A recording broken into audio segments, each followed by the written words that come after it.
Assalamu alaikum rahmatullahi wa barakatuh. Bismillah ar-Rahman ar-Rahim. Welcome back. We said before the break that we were talking about the Lord's Prayer and that the Lord's Prayer must have been memorized by Jesus' disciples and later followers for a long time after Jesus in its original wording, in its original language. It's only logical that the people would want to have remembered it and said it in exactly the same way Jesus taught it.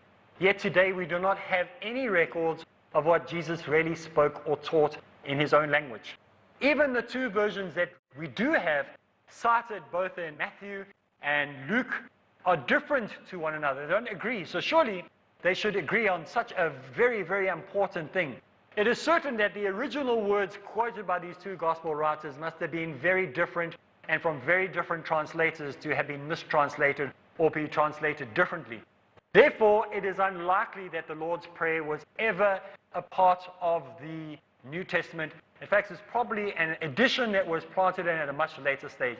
If it was in the original writings and it was translated from the original writings, then there's something seriously wrong with the translators or something seriously wrong with divine inspiration from God if God can give you the wrong translation in two different translations within the New Testament.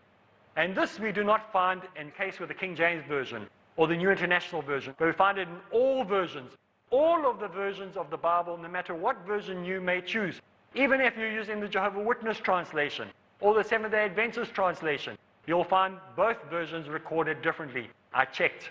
Even from the same Gospels, different manuscripts record different words. So even if you're in the book of Matthew and it's the Lord's Prayer in the New International Version, it's not translated the same as it would be in the English Bible.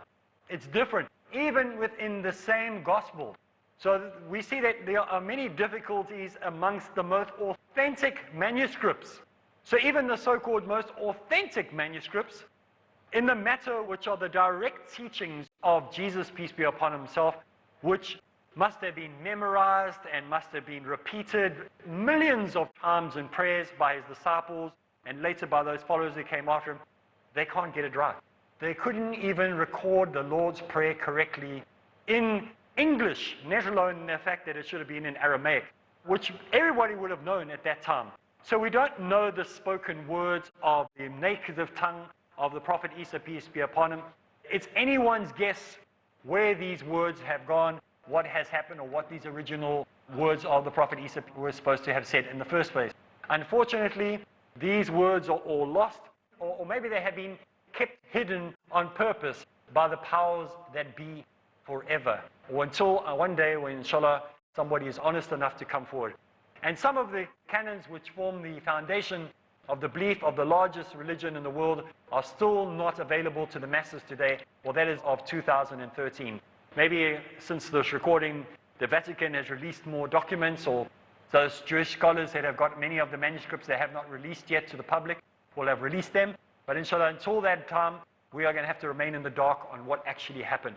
And this is the evidence in which we must contend in order to prove or disprove, for it is the internal evidence which we're going to have to use to make sure or prove one way or the other whether Jesus Christ was or was not the Son of the Most High, whether or not he died on the cross for the redemption of the sins of mankind. And this is what we have to contend with.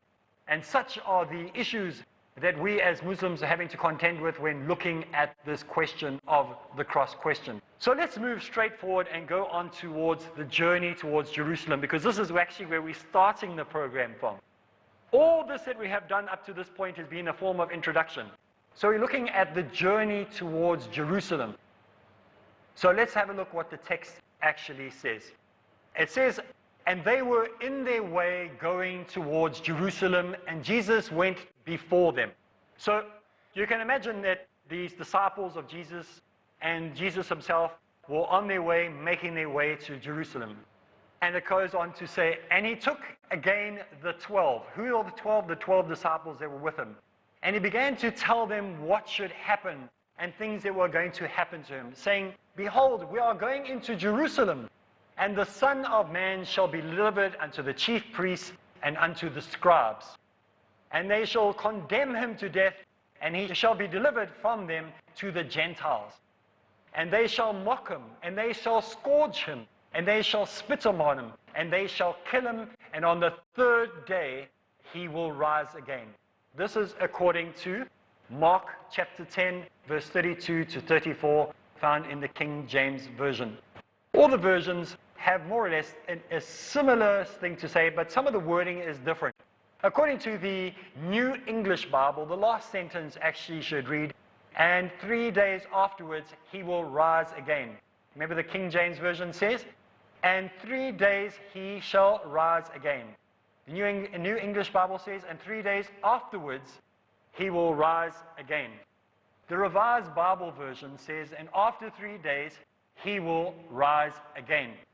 The New International Version says, 3 days later he will rise. And the New World Translation, the Jehovah's Witnesses version, says, 3 days later he will rise.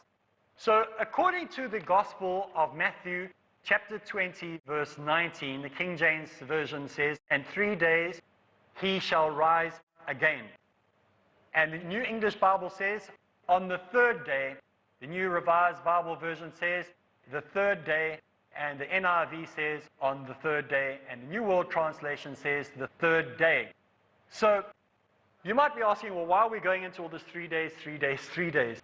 Some modern translators agree that while Mark says 3 days later, Matthew writes on the third day, and so does Luke. And you can look in Luke chapter 18, verse 34. So why am I worried about this? Listen to it again.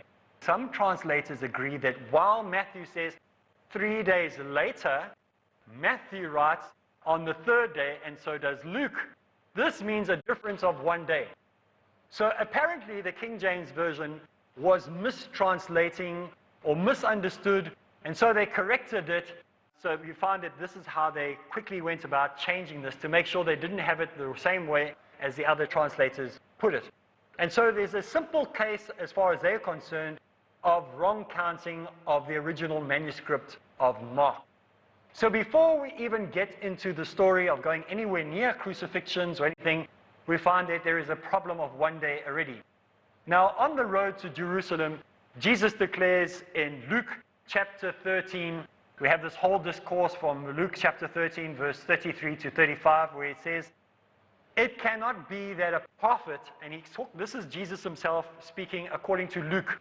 So go check it, write it down, Luke chapter 13, verse 33 to 35. And it says, this is Jesus himself speaking according to Luke. "It cannot be that a prophet perish out of Jerusalem." He doesn't refer to himself as the Son of God. He doesn't refer to himself as God. He says, "I'm a prophet." So he says, how can it be that a prophet perish out of Jerusalem? And he continues to quote, says, "Oh Jerusalem, who kills the prophets and stones them which came and were sent out of there." And he goes on to this whole long discourse. He says, "How I long to gather you, like a hen does gather her brood under her wings." And he has, it's a beautiful analogy. Like imagine like a chicken, how he looks after the baby chickens, the mother hen looking after. He gives this analogy. "Behold, this house was left in desolation.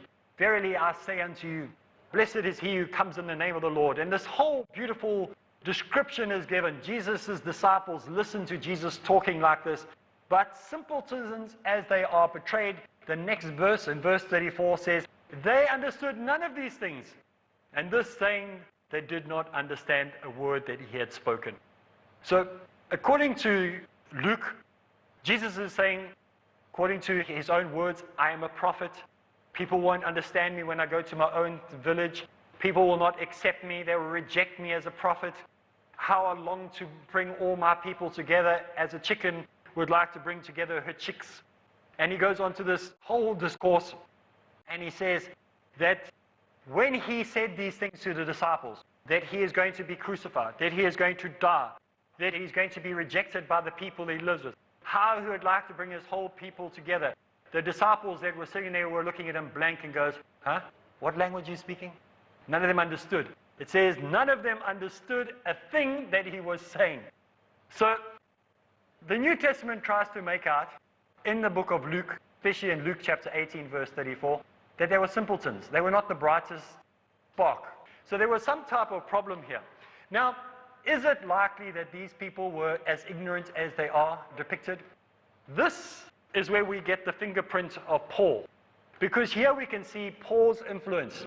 Remember, Paul is trying to be a person who is coming to take over from the disciples. He's trying to make the disciples look pretty ignorant so that he is the superior one, because people are going to ask in the future, why didn't people follow the disciples? Why did they follow Paul? Surely the disciples should have been followed. They were the first generation. But if he can write them into the pages of the New Testament as imbeciles, as ignorant, as not being very smart, then people will follow Paul. Think, well, Paul's intelligent. I mean, he was studying to be a theologian. He was going to be a Pharisee. He should be listened to. So the more we see his fingerprint in the New Testament, the more we see what his motive was, what he was planning, what were the thoughts behind it. Anyway, we're going to look at all those things. It's very interesting. We're getting to the interesting stuff now. We're getting into the meat. So make sure you tune in next week. Same place, same time. So for me, Areeb Islam, until next week, Assalamu alaikum wa rahmatullahi wa barakatuh.